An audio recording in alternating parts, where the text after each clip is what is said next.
Histoire de Dame Claire. Lady Claire était dans son jardin surplombant la mer. C'était un jour d'été et de nombreux papillons colorés voltigeaient sous les arbres et parmi les fleurs odorantes. Lady Claire peignait ses tresses dorées avec un peigne ivoire, assise sur un coussin de velours cramoisi. Elle regarda vers la mer et vit une vaillante flotte se diriger vers la terre. Celui qui commandait débarqua. C'était un chevalier ceinturé, mais ses traits ne pouvaient pas être vus car sa visière était baissée. S'approchant de Lady Claire, il la salua, et elle lui dit : « As-tu, noble chevalier, vu mon mari, qui m'a dit au revoir il y a de nombreuses années, alors qu'il s'embarquait pour la Terre Sainte ? Je ne connais pas votre mari, belle dame. Par quoi devrais-je le reconnaître ? Il a emporté avec lui son destrier blanc avec ses ornements dorés, répondit Lady Claire.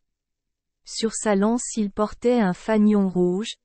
Une tresse de mes cheveux lui servait de ceinture à laquelle pendait son épée. Mais si tu ne l'as pas vu, chevalier de la Croix, malheur à moi, veuve solitaire, car j'ai 3 filles, et elles ne sont toutes pas mariées. Je suis un soldat, continua le chevalier. La guerre est mon emploi. Mais que donnerais-tu, belle dame, pour avoir ton mari près de toi ? Je te donnerai plus d'argent que tu ne pourrais en compter, ainsi que le toit de ma maison, qui est fait d'or et d'ivoire, répondit Lady Claire.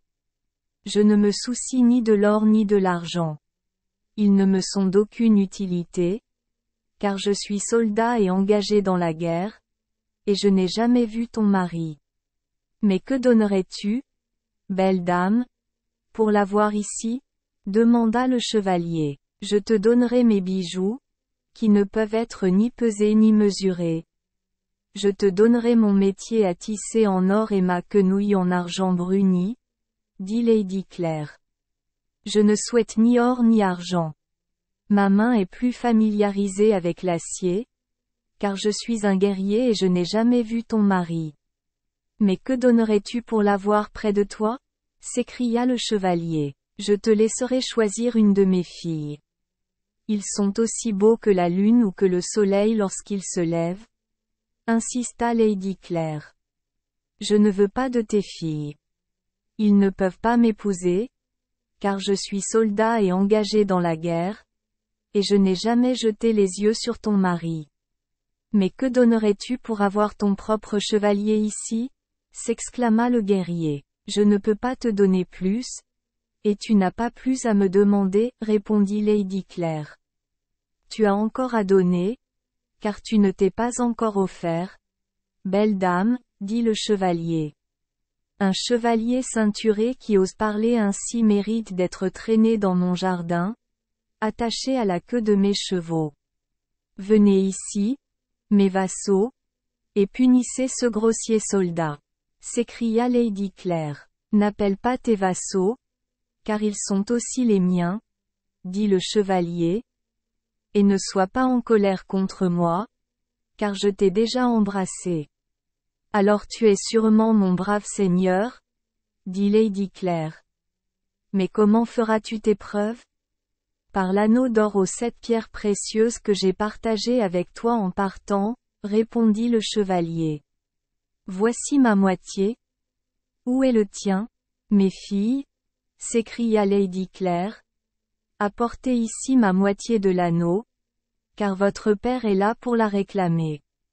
Mais, ô mon mari, la joie de te revoir avait failli te rendre veuf. Merci les enfants des Esperluette Croisillon 39. Avoir écouté des contes de fées au jour Esperluette Croisillon 39. 8.